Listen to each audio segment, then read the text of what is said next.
Oke, Assalamualaikum warahmatullahi wabarakatuh. Selamat pagi, salam sejahtera bagi kita semua. Pertama-tama, terima kasih buat teman-teman, Bapak atau Bapak Ibu dosen yang sudah mau memperhatikan atau mau melihat presentasi dari kami mengenai UKL UPL.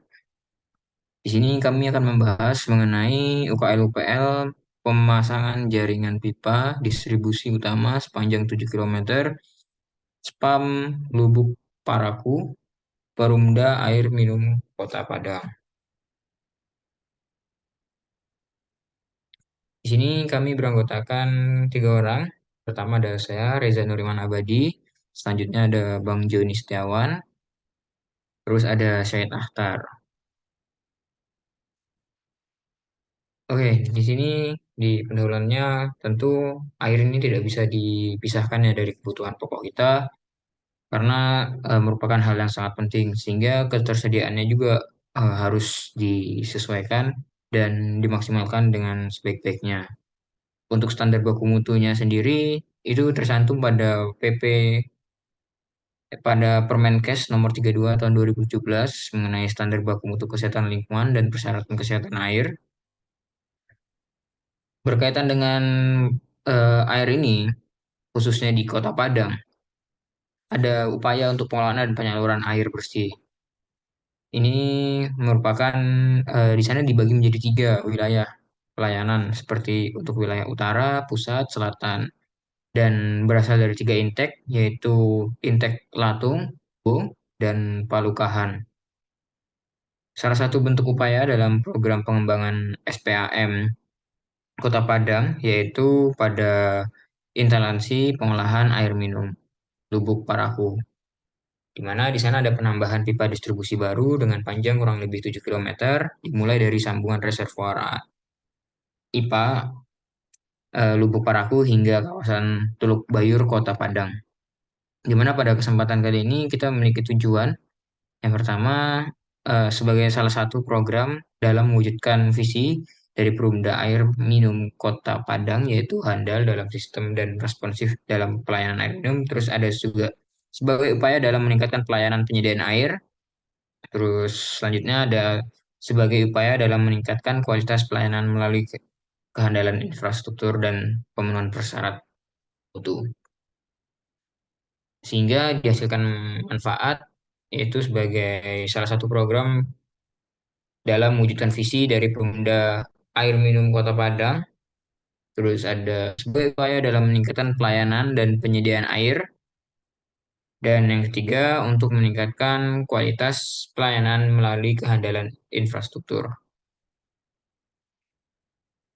Jadi pada kesempatan ini kegunaan untuk penyusunan dokumennya yaitu dalam upaya pengelolaan lingkungan hidup dan upaya pemantauan lingkungan hidup UKL dengan pemasangan jaringan pipa distribusi utama sepanjang kurang lebih 7 kilometer. Di sini kegunaannya terbagi menjadi 3. Yang pertama ada pemrakarsa. Nah, di mana pada tujuannya kegunaannya bagi pemrakarsa ini sebagai acuan dan pedoman dasar dalam pengelolaan dan pemantauan lingkungan hidup dari setiap tahap pelaksanaan pemasangan jaringan pipa distribusi utama sepanjang 7 kilometer. Terus ada mengidentifikasi, memprediksi, dan mengendalikan serta meminimalisasi dampak negatif yang terjadi akibat pemasangan tersebut. Dan yang terakhir ada sebagai salah satu syarat untuk memperoleh izin melakukan kegiatan pengelolaan lingkungan yang ada. Selanjutnya, bagi masyarakat sendiri memiliki kegunaan. Yang pertama, untuk upaya pengelolaan pemantauan yang akan dilakukan pada rencana kegiatan pemasangan jaringan pipa distribusi utama agar dapat memberikan perlindungan kepada masyarakat sekitar terhadap dampak lingkungannya, terus untuk mengetahui rencana kegiatan pemasangan jaringan pipa distribusi utama pada kedepannya sehingga dapat dilakukan pengontrolan atau pengawasan dampak lingkungan. Di sini ada berbagai landasan hukum, ada 12 landasan hukum yang dimulai dari Undang-Undang Republik Indonesia atau nomor 18 tahun 2008 tentang pengelolaan sampah sampai dengan 101 tahun 2014 tentang pengelolaan limbah bahan berbahaya dan beracun. Tentu di sini kita juga mencantumkan identitas pemrakarsa yang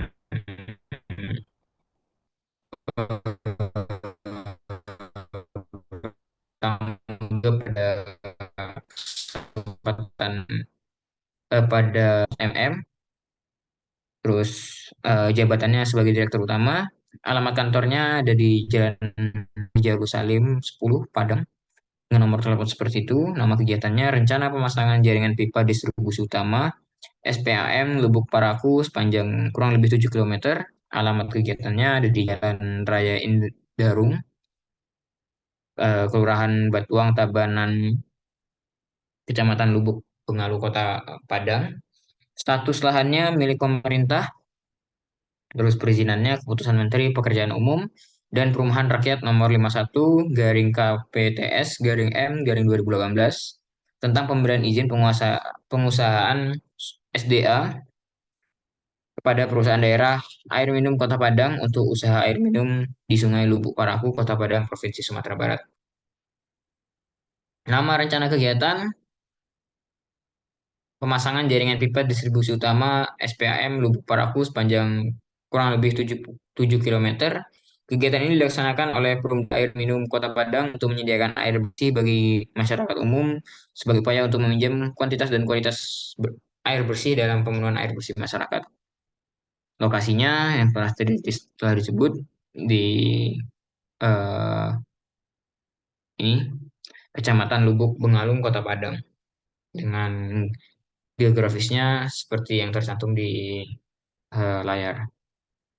Di sini juga kami menampilkan peta lokasi rencana kegiatan. Di sini ada dari titik nolnya sampai dengan titik 7 kilometernya. Untuk lebih jelasnya lagi, ini untuk lebih rincinya lagi. Jadi dari jaringannya seperti ini yang digambarkan oleh warna hijau. Terus di sini juga kami juga melampirkan mengenai rincian lokasi pemasangan jaringan pipa distribusi utama dari parameter kegiatan, besaran, status lahan, peruntukan awal, status jalan, crossing sungai sampai crossing jalan sudah tercantum keterangannya di sini yang seperti itu ditampakkan pada layar. Selanjutnya juga di sini skala kegiatan yang dilakukan.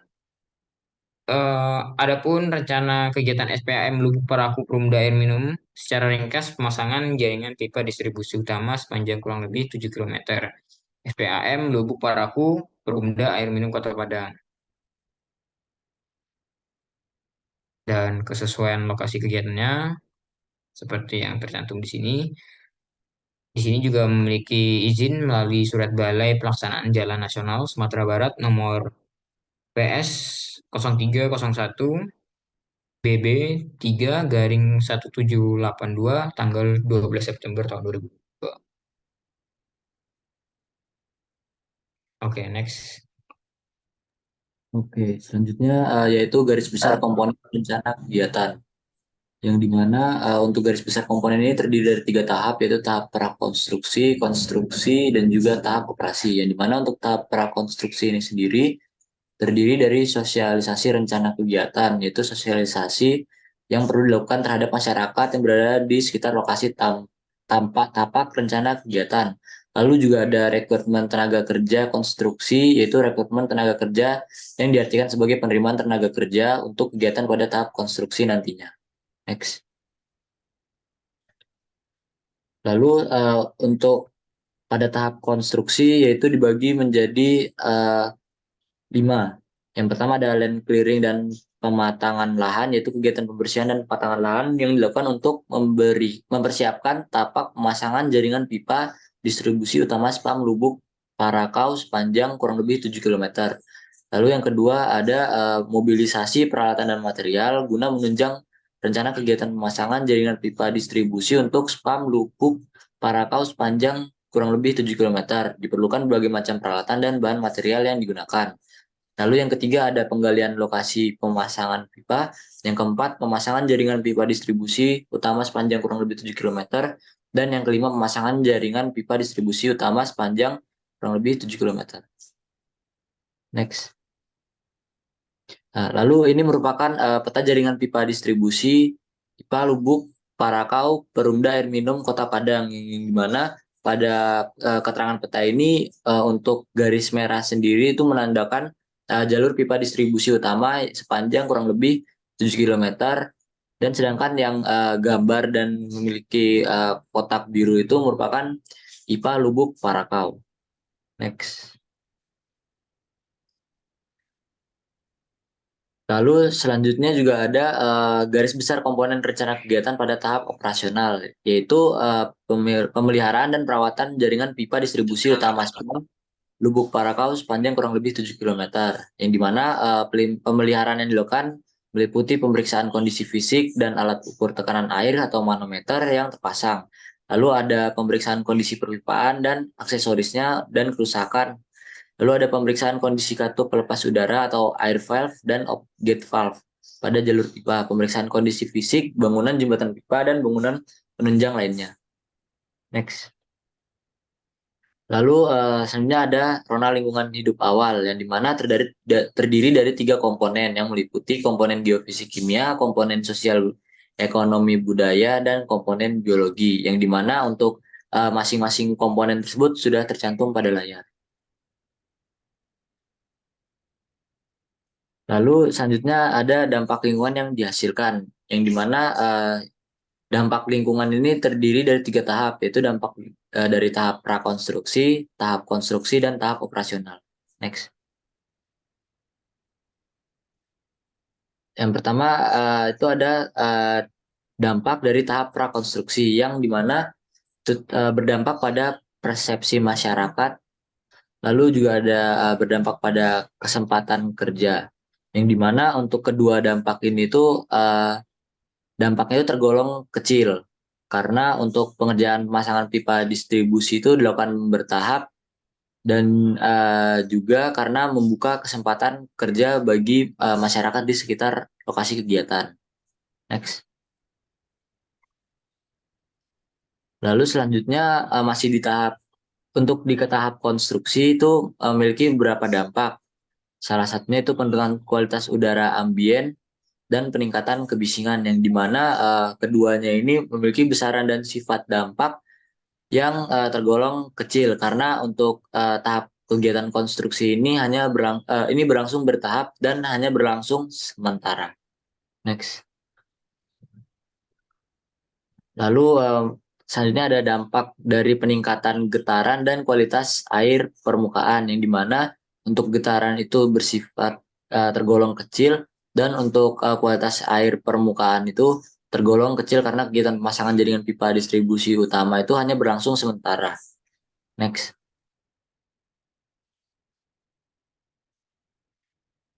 Lalu ada dampak terhadap gangguan lalu lintas, yang dimana untuk sumber dampaknya ini ada tiga, yaitu mobilisasi peralatan, penggalian lokasi pemasangan pipa, dan pemasangan jaringan pipa distribusi utama. Yang dimana untuk dampak gangguan lalu lintas ini tergolong kecil karena hanya bersifat sementara. Next. Lalu untuk persepsi masyarakat, yang dimana untuk sumber dampak itu ada tiga, yaitu pembersihan lahan, penggalian lokasi pemasangan pipa, dan pemasangan jaringan pipa. Yang dimana untuk pembersihan lahan ini tergolong kecil karena hanya berlangsung sementara. Lalu untuk penggalian lokasi pemasangan pipa itu dampaknya tergolong kecil karena juga berlangsung sementara. Dan untuk pemasangan jaringan pipa itu juga tergolong kecil dampaknya karena hanya berlangsung sementara. Next.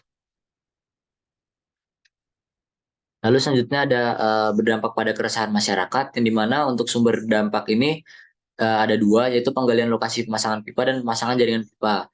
Yang dimana terhadap keresahan masyarakat untuk besaran dampak penggalian lokasi pemasangan pipa ini tergolong kecil. Sedangkan untuk pemasangan jaringan pipa itu juga tergolong kecil karena hanya berlangsung sementara.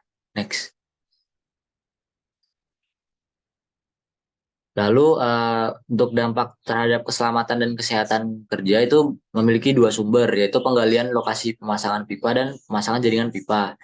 Yang di mana untuk kedua sumber ini itu tergolong kecil karena yang pertama para pekerja itu akan dilengkapi dengan alat pelindung diri dan pekerjaannya dilakukan sesuai dengan SOP penggalian lokasi pemasangan pipa dan juga sesuai dengan SOP pemasangan jaringan pipa.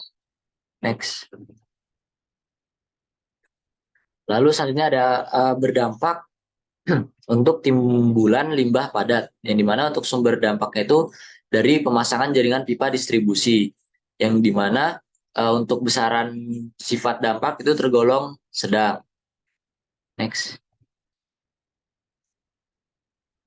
Lalu dampak terhadap kerusakan sarana dan prasarana jalan, yang dimana untuk dampak ini itu bersumber dari penggalian lokasi pemasangan pipa, yang dimana untuk besaran dan sifat dampak ini tergolong kecil dikarenakan pada surat rekomendasi PUPR dan Perumda Air Minum Kota Padang akan bertanggung jawab penuh atas kerusakan yang terjadi pada sarana dan prasarana jalan dan jaringan utilitas lainnya untuk memperbaiki dan mengembalikan ke kondisi semula.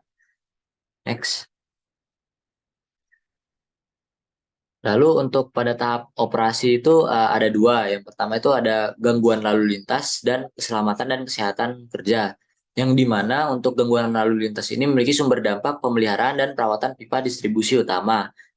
Dan untuk besaran dan sifat dampaknya itu tergolong kecil karena jika ada pemeliharaan ataupun terjadi kerusakan pada jaringan pipa itu hanya bersifat sementara.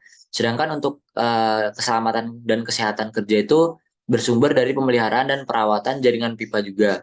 Nah, untuk besaran dampaknya itu sendiri tergolong kecil karena pemeliharaan jaringan pipa di Perumda Air Minum Kota Padang ini menerapkan disiplin kerja bagi karyawan sehingga dapat mengurangi kesalahan manual yang mengakibatkan kecelakaan kerja. Next.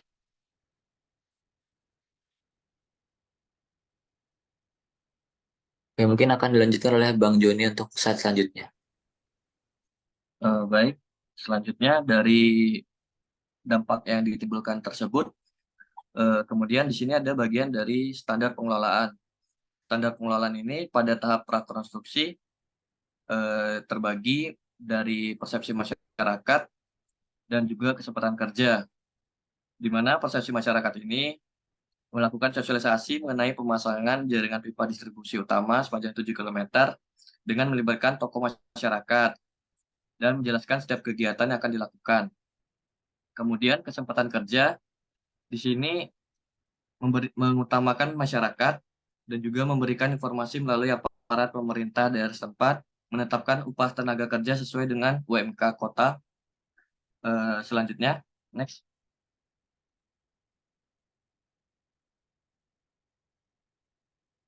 Baik, standar pengelolaan selanjutnya yaitu penurunan kualitas udara ambien, di mana salah satunya yaitu setiap grup membawa material bangunan seperti pasir dan tanah menggunakan penutup bak seperti terpal dan penutup lainnya, serta penutupnya dengan rapat mulai dari lokasi pengambilan material hingga ke lokasi rencana kegiatan. Lalu pengangkutan alat berat dilakukan di luar jam sibuk lalu lintas untuk menghindari masyarakat terpapar debu polutan. Dan selanjutnya, kemudian peningkatan kebisingan, di mana salah satunya yaitu membatasi kecepatan kendaraan sesuai lampu lalu lintas yang dipasang sehingga meminimalkan kebisingan akibat kendaraan pengangkut material dan bahan ke lokasi kerja. Lalu selanjutnya, tidak menggunakan kelas control pada tahap kegiatan. Dan apabila kegiatan harus dilakukan hingga malam, maka harus diberitahukan kepada pemuka masyarakat, RT RW, dan masyarakat sekitar, serta melakukan koordinasi. Next.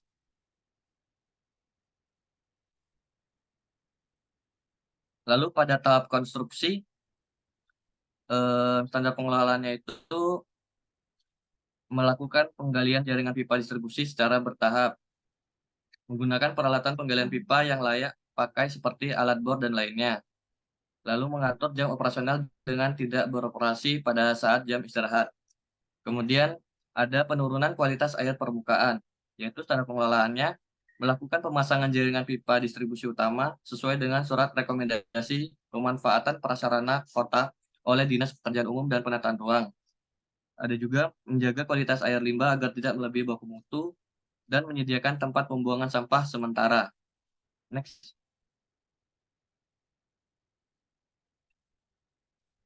Lalu tahap konstruksi selanjutnya yaitu gangguan lalu lintas. Ya, gangguan lalu lintas ini standar pengelolaannya yaitu pengangkutan material seperti pipa dan kendaraan berat dilakukan pada malam hari dan dini hari. Jika diangkut pada siang hari, maka harus dijadwalkan di luar dari jam sibuk. Lalu menempatkan petugas pada akses masuk tapak proyek untuk mengarahkan kendaraan yang akan keluar masuk lokasi kegiatan. Memasang rambu peringatan pemberitahuan hati-hati keluar masuk kendaraan proyek yang dipasang pada pintu keluar masuk proyek serta rambu-rambu larangan parkir di sekitar akses keluar masuk tersebut. Dan selanjutnya, next.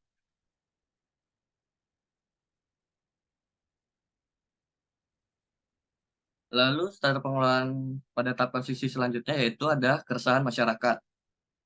Nah, di mana ini menginformasikan kepada masyarakat yang bersempadan dengan lokasi penggalian terkait dengan adanya kegiatan pengerjaan pipa.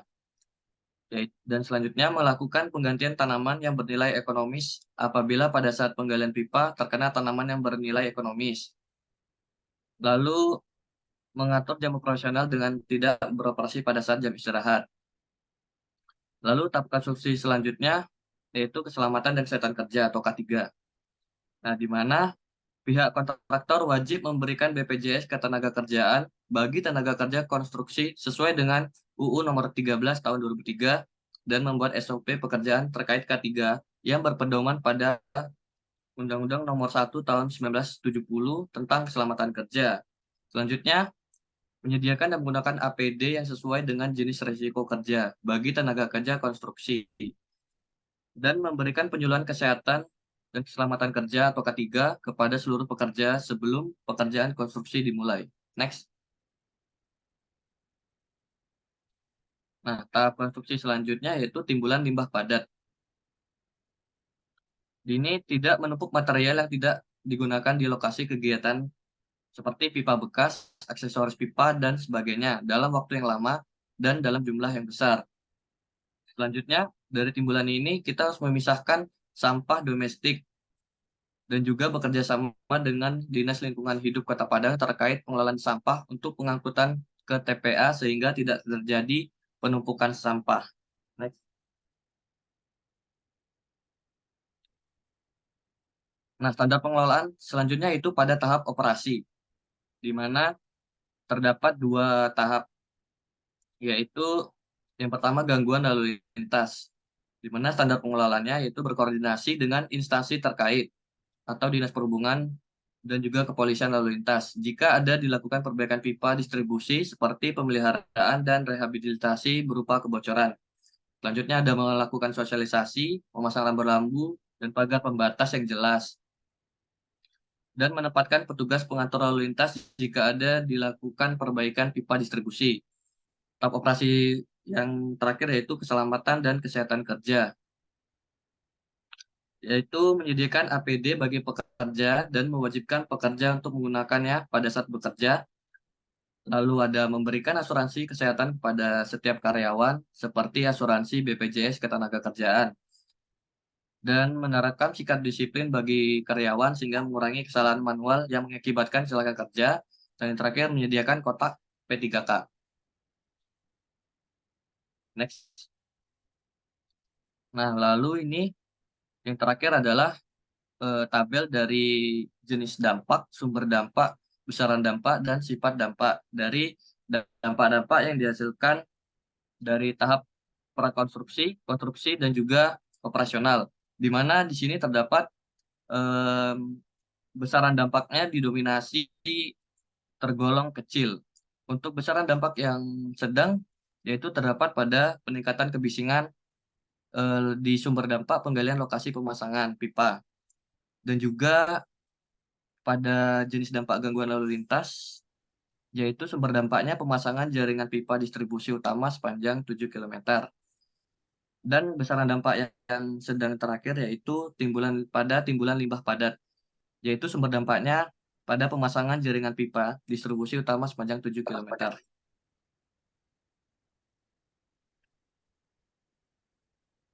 Baik.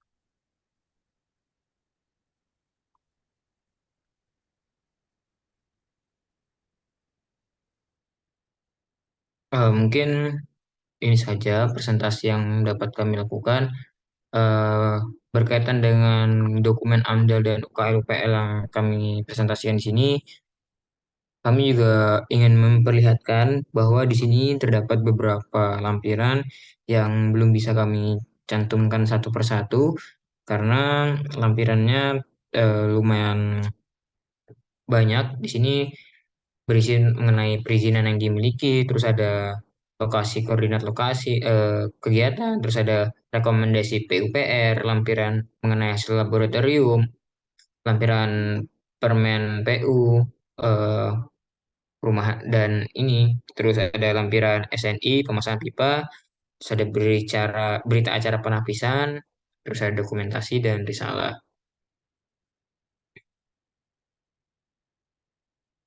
Mungkin ini saja yang dapat kami sampaikan, kurang lebihnya mohon dimaafkan. Cukup sekian dan terima kasih.